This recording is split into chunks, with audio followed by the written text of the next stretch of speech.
ఆస్ట్రేలియాతో 5 టెస్టుల బోర్డర్ గవాస్కర్ ట్రోఫీలో టీమిండియా పేలవ ప్రదర్శనపై భారత క్రికెట్ నియంత్రణ మండలి ఆగ్రహంగా ఉన్నట్లు తెలుస్తోంది. ఈ ఓటమితో టీమిండియా WTC ఫైనల్ చేరే అవకాశాలు గల్లంతయ్యాయి. దాంతో రోహిత్ గంభీర్ల నుంచి BCCI వివరణ కోరేందుకు సిద్ధమైనట్లు వార్తలు వస్తున్నాయి.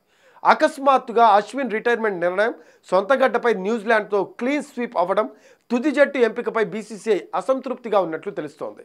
ఈ విషయాలపై రోహిత్ గంభీర్లను ప్రశ్నించే అవకాశం ఉన్నట్లు కథనాలు కూడా వస్తున్నాయి.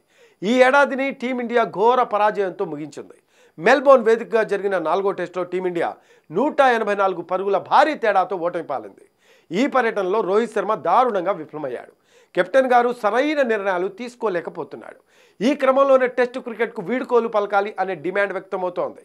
మరోవైపు రోహిత్ గైర్హాజరీలో టీమిండియాను నడిపించిన బుమ్రా అసాధారణ విజయాన్ని అందించాడు. దాంతో బుమ్రాకు సారథ్య బాధ్యతలు అప్పగించాలి అనే డిమాండ్ వ్యక్తమవుతోంది.